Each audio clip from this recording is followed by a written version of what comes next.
सो hey guys, मेरा नाम है विशाल और आप देख रहे हैं सिंप्लीफाई एनसीईआरटी। आज हमारा सेकंड पार्ट है। लास्ट क्लास में हमने देखा था, हमने आपको क्वेश्चन भी दिया था, मानचित्र के बारे में हमने पढ़ा था। मानचित्र होता क्या है, डायरेक्शन क्या होता है, दिशा के बारे में हमने देखा था। आज की इस वीडियो में हम पढ़ने वाले पैमाना। आखिर पैमाना होता क्या है? अगर मान लो कि मैं किसी स्टूडेंट को बोलूं कि मेरा एक फिगर बना दो, चित्र बना दो। ठीक है, वो कलाकार है, चित्र बना रहा है। अब बंदा हूं मैं 6 फीट का, तो क्या वो 6 फीट का कागज लाएगा, 6 फीट में बनाएगा? So answer is no. Sir वो 6 फीट क्यों बनाएगा? वो तो एक काम करेगा, एक पेज लेगा और उसी में आपका छोटा पैमाना बना देगा। तो क्या वो 6 फीट के आदमी को 6 इंच या 6 सेंटीमीटर में बना दिया? यस। सर मैंने पढ़ा है कि मेरे बुक में एक इंडिया का मैप था, इंडिया का चित्र था, और वो केवल एक पेज में बना दिया है। क्या इंडिया एक पेज का है? क्या वो इतना छोटा है? So answer is no. That means कि किसी भी चीज को उसके वास्तविक जो उसकी रूपरेखा है उसको हम कम करके छोटे जगह पे उसको लिख दें, उसको बना दें, उसी को बोलते हैं हम पैमाना। स्किल में, अंग्रेजी में इसको बोलते हैं स्केल। ओके, तो आपको समझ में आ गया पैमाना क्या होता है? मानचित्र के किसी छोटे आकार में लिख देना, बना देना, ड्रॉ कर देना, दैट इज कॉल्ड पैमाना, which is known as scale. अब ये 3 टाइप का होता है, कथात्मक, रेखीय और प्रतिनिधि भिन्न या प्रदर्शक भिन्न। चलिए देखते हैं एक-एक के बारे में। क्या होता है कथात्मक पैमाना? कथात्मक पैमाना, इस विधि में पैमाना शब्दों में लिखा जाता है। जैसे मैंने बताया कि मैं 6 फीट का हूं और मुझे आपने 6 सेंटीमीटर में बना दिया, तो मैं तो लिख के बता रहा हूं ना, शब्दों में लिख रहा हूं, तो इसको बोलते हैं कथात्मक पैमाना। जैसे 1 centimetre is equal to 10 kilometre, तो वैसे यहाँ पे क्या हो गया, 1 centimetre is equal to 1 feet. Okay, it is clear. इसका मतलब है मानचित्र पर 1 सेंटीमीटर की दूरी धरातल के 10 किलोमीटर के बराबर है, जो यहाँ पे एग्जाम्पल दिया। सेकंड होता है रेखीय पैमाना। क्या होता है भाई रेखीय पैमाना? मानचित्र पर दो स्थान के बीच दूरी नापने के लिए एक सीधी रेखा उपयोग कर दो। जैसे मान लो ये है अंबिकापुर और यहाँ पे है बिलासपुर। अब मान लो कि मैं यहाँ पे एक लाइन ड्रॉ कर दूं इसके डिस्टेंस को नापने के लिए। तो डिस्टेंस को नापने के लिए मैं दो स्थानों के बीच में एक लंबा सीधा लाइन खींच दिया, रेखा खींच दिया, इसी को बोलते हैं अपन रेखीय पैमाना। ओके, नाउ अब हम देखते हैं प्रतिनिधि पैमाना। आजकल एटलस का उपयोग करते हैं अपन, पूरे पृथ्वी को समझने के लिए एटलस का उपयोग करते हैं, या अन्य नक्शों के बारे में भी सुना होगा। ये बहुत आसानी भी है, आसान भी है। मतलब देखो, हम अर्थ को नहीं देख पाते, पृथ्वी को नहीं देख पाते, लेकिन एटलस के माध्यम से हम पूरे अर्थ को देख पाते हैं। ठीक है, तो यह भी क्या होता है, प्रतिनिधि भिन्न होता है। जैसे यहाँ देखो 1:1 लाख, इसका अर्थ हुआ नक्शे में दो बिंदु के बीच की दूरी अगर 1 सेंटीमीटर दिखाया है तो वास्तव में 1 लाख है। जैसे मान लो अंबिकापुर से बिलासपुर की दूरी लगभग 300 किलोमीटर होगा। ओके, अब अगर मैं यहाँ पे 1:3000 किलोमीटर लिख दूं, 300 तो क्या हो जाएगा, अगर मैं 1 सेंटीमीटर ड्रॉ किया हूं कागज पे तो वो 300 किलोमीटर होगा। ये पैमाना है, ये स्केल है। ओके, तो हमने देखा कथात्मक पैमाना, रेखीय पैमाना और प्रतिनिधि पैमाना। अब इसके बाद हम देखते हैं कि कुछ क्वेश्चंस दिया गया है, इसको आप फिर से बनाओगे और आपको कहाँ बताना है, तो आपको कमेंट में बताना है। इसके अलावा कोई भी डाउट है तो आप 9301854561 इस नंबर पे आप मैसेज कर सकते हो, व्हाट्सएप नंबर है। और एक व्हाट्सएप ग्रुप का लिंक भी दिया गया है डिस्क्रिप्शन में, उसको भी आप ज्वाइन कर सकते हो। ओके, नाउ आगे बढ़ते हैं। आगे अगर हम बढ़ें तो हम देखते हैं संकेत के बारे में। मान लो कि मैं गूंगा हूं, मैं कुछ बोल नहीं सकता, अभी तो बोल रहा हूँ, लेकिन मैं मान लो सपोज कि हम बोल नहीं सकते, तो क्या मैं बताता आपको संकेत करता? ऐसे करता कि मुझे पानी देना है तो मैं पीने का इशारा करता। मान लो कि मुझे कहीं घूमने जाना है तो मैं घूमने का इशारा करता। मतलब मैं इशारे में बताता आपको। It is clear. तो अगर मैं इशारे में बताता तो क्या हम बोल सकते हैं कि हम संकेत को, जैसे मान लो कि एक घर है, तो हम घर न लिखते हुए क्या हम ऐसे बना सकते हैं? अगर मान लो रोड है, तो रोड न लिखते हुए क्या मैं ऐसे बना सकता हूँ? तो ये रोड हो जाएगा।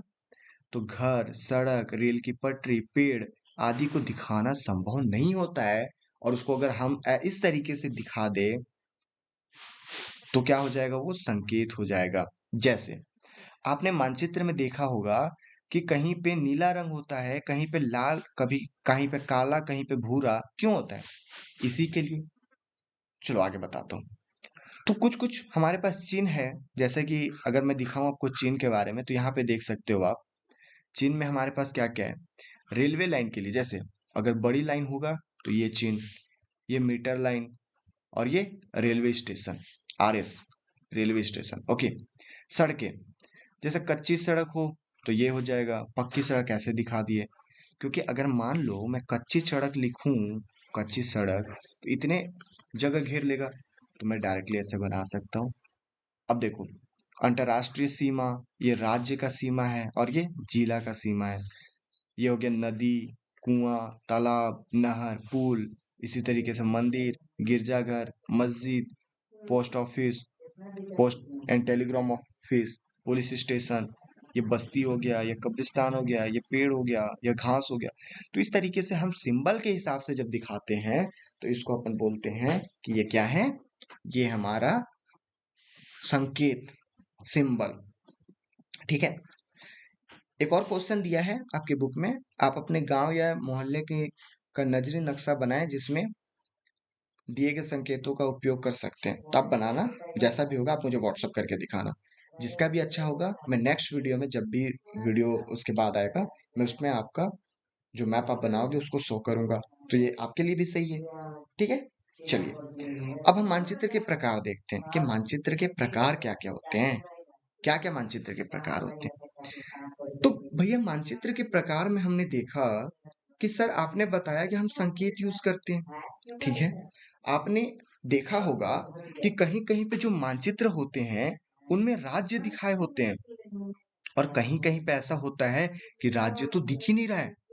चलो मैं एक दिखाने की कोशिश करता हूँ, अगर मेरे पास होगा तो। Just give me 1 second. लग तो नहीं रहा है कि होगा, बट एक बार ट्राई करते हैं, अगर होगा तो मैं दिखाता हूँ आपको।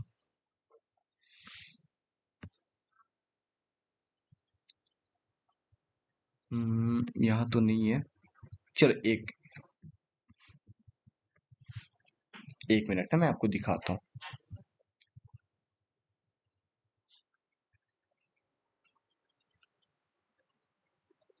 ये देखो, ये इंडिया का मैप है, और ये जो इंडिया का मैप है इसमें तो कुछ दिया ही नहीं है। तो उसी तरीके से हम देख सकते हैं कि हमने मानचित्र के प्रकार को जब पढ़ा तो हमें मिलता है प्राकृतिक मानचित्र, राजनीतिक मानचित्र और विषयगत मानचित्र। इन तीनों के बारे में हम चलते हैं अपने व्हाइट बोर्ड पे पढ़ने, क्योंकि हमको पता है कि हमें पढ़ना होता है व्हाइट बोर्ड पे। अब जब मान लो कि हम इसके बारे में पढ़ने वाले हैं, तो कैसे पढ़ेंगे? ये चीजें हमें देखना होगा। तो चलिए देखते हैं। हमने देखा मानचित्र के प्रकार। मानचित्र के प्रकार कौन कौन से? तो एक होता है पॉलिटिकल मैप, राजनीति, राजनीति मैप। दूसरा होता है फिजिकल, फिजिकल मैप। और तीसरा होता है थेमेटिकल मैप। मैंने स्टार्टिंग में ही बताया था कि मैं कुछ कुछ इंग्लिश वर्ड भी यूज करूंगा, आप उसे देख लेना। पॉलिटिकल मैप, दैट मीन्स कि हमें राज्य के बारे में बताए, जैसे छत्तीसगढ़, मध्य प्रदेश, महाराष्ट्र, झारखंड, उड़ीसा, यूपी, बिहार, जम्मू एंड कश्मीर, दिल्ली, जगह और राज्य के बारे में जो दिखाए उसे बोलते हैं पॉलिटिकल मैप। अब सपोज मान लो कि हमारे पास कोई पहाड़ है, ओके, अब पहाड़ क्या वो फिक्स है क्या कि केवल झारखंड में ही होगा या महाराष्ट्र में ही होगा या मध्य प्रदेश में ही होगा? नहीं, वो तो मान लो कि यहाँ से चलते चलते, यहाँ से, ये देखो यहाँ से अगर चल रहा है तो यहाँ से चलते चलते आगे चल जाएगा। सपोज हमने देखा कि झारखंड से स्टार्ट हुआ और छत्तीसगढ़ में आ गया। तो इस टाइप के जो मैप को हम दिखाते हैं ना, कि केवल माउंटेन दिखा दिए, केवल प्लेटू दिखा दिए, केवल मैदान दिखा दिए, जैसे ये हो गया पहाड़, ये हो गया पठार और ये हो गया मैदान। इन सबको जब दिखाते हैं तो इसको बोलते हैं फिजिकल मैप। तो हमने अभी दो चीजें देखा। कौन कौन सी चीजें देखा? हमने प्राकृतिक मानचित्र और राजनीतिक मानचित्र देखा कि प्राकृतिक मानचित्र क्या होता है, राजनीतिक मानचित्र क्या होता है। अब हम देखते हैं विषयगत मानचित्र। जैसे मैं आपको बताता हूँ, अभी हमने देखा कि अगर हम केवल पहाड़ के बारे में, पठार के बारे में, मैदान के बारे में बताएं तो ये होता है कौन सा? ये होता है प्राकृतिक मानचित्र। प्राकृतिक मानचित्र। इसके अलावा हमने देखा कि अगर हम केवल जगह के बारे में, स्थान के बारे में बताएं तो ये होता है राजनीति मानचित्र। राजनीति, ठीक है, राजनीतिक। लेकिन मान लो कि केवल हमें किसी एक ही के बारे में बताना है, जैसे मुझे केवल रेलवे लाइन के बारे में बताना है कि कौन सा रेलवे लाइन, जैसे यहाँ पे मुंबई है, यहाँ पे मद्रास है, यहाँ पे कोलकाता है, ये इधर से जुड़ेगा, इधर से जुड़ेगा, इधर से जाएगा। तो केवल मुझे रेलवे लाइन का बताना हुआ तो पूरे मैप पे मैं केवल रेलवे का दिखाऊंगा। अगर मुझे केवल फॉरेस्ट दिखाना हुआ तो केवल मैं जंगलों के बारे में दिखाऊंगा, ठीक है। अगर मुझे केवल कोल के बारे में दिखाना हुआ, कोयला, तो केवल मैं कोयला के बारे में दिखाऊंगा। तो किसी स्पेसिफिक चीजों को दिखाने के लिए जो मैप का अपन यूज करते हैं ना, वो मैप को अपन बोलते हैं विषयगत मानचित्र, ठीक है। तो आप इसको पढ़ोगे तो वही चीज समझ में आएगा जो मैंने आपको यहाँ पे बताया। जैसे चलो एक बार रीडिंग करते हैं। पृथ्वी की प्राकृतिक आकृतियों जैसे पर्वत, पठार, मैदान, नदी, महासागर को दर्शाने वाले मानचित्रों को प्राकृतिक मानचित्र कहते हैं, जो पृथ्वी या किसी भूभाग के भौतिक स्वरूप की जानकारी देती है, ठीक है। गांव, नगर, शहर तथा विश्व के विभिन्न देश, राज्य की सीमाओं को दर्शाने वाले मानचित्र को राजनीतिक मानचित्र, बताया था ना, राज्य को दर्शाओ, जगह को दर्शाओ, तो क्या हो जाएगा? राजनीतिक मानचित्र। मानचित्र जो किसी वस्तु विशेष, किसी स्पेसिफिक वस्तु के लिए जानकारी प्रदान करे उसे विषयगत मानचित्र कहते हैं। जैसे परिवहन, ताप, वर्षा, वन, उद्योग, जनसंख्या, ये सबको देखें, ठीक है। तो वही चीज हमने यहाँ पे देखा था। क्लियर? आगे चलते हैं। ये आपके लिए एक और एक्सरसाइज है, होमवर्क रहेगा आपका। इस होमवर्क को करके आप मुझे या तो व्हाट्सएप पे बताओ या तो कमेंट करके बताओ, ठीक है, कौन सा राजनीतिक मानचित्र है, कौन सा प्राकृतिक मानचित्र है। अब हम देखते हैं उच्चावच मानचित्र। क्या होता है भैया उच्चावच मानचित्र? सीधी सी बात है, हम घर से बाहर निकलते हैं तो कहीं पे मुझे गहरा मिल जाता है, कहीं पे मुझे ऊंचा जगह मिल जाता है। तो कोई प्लेन एरिया तो नहीं है, कहीं पे ऊंचाई है, कहीं पे ढलान है। तो इन सब पूरे लैंड को, पूरे जमीन को अगर हम देखते हैं, भूभाग को देखते हैं, तो उसे उच्चावच कहते हैं। जैसे हमने पहाड़ को दिखा दिया, पहाड़ ऊंचा है भैया। हमने पठार को दिखा दिया, जैसे ये पहाड़ है, ये पठार है और ये मैदान है। मतलब जो इस तरीके से उठा हो, इस तरीके से उठा हुआ हो, वो पहाड़ होता है। जो उठा हो लेकिन फ्लैट हो, उसे पठार बोलते हैं। जो एकदम नीचे हो, समतल पे, उसे मैदान बोलते हैं, ठीक है। तो इन सबको दिखाने के लिए अपन अलग अलग रंग का उपयोग करते हैं। जैसे मैदान को दिखाने के लिए हम हरा कलर, पठार को दिखाने के लिए हम पीला कलर, पहाड़ को दिखाने के लिए हम भूरा कलर, ये सब का यूज करते हैं। तो इसको बोलते हैं उच्चावच मानचित्र। Okay, I hope it is clear. ये एक्सरसाइज है, ये भी आपका होमवर्क रहेगा। आप अपने बुक में इसको देखेंगे और इसको कवर करेंगे। हमने पूरा जो ज्योग्राफी वाला पार्ट था, ज्योग्राफी का जो पोर्शन था, मतलब जो भूगोल का पोर्शन था, वो कंप्लीट कर लिया है। अब हम मानचित्र की यात्रा मतलब हिस्ट्री वाला जो पोर्शन है उसे पढ़ेंगे। आई होप ये जो भूगोल वाला पोर्शन था वो आपको समझ में आया होगा। अगर अपने दोस्तों को भी ये चीज़ की ज़रूरत है उनको भी बताइए, वो भी देखिए। जो भी डाउट्स हो आप कमेंट में देख सकते हो।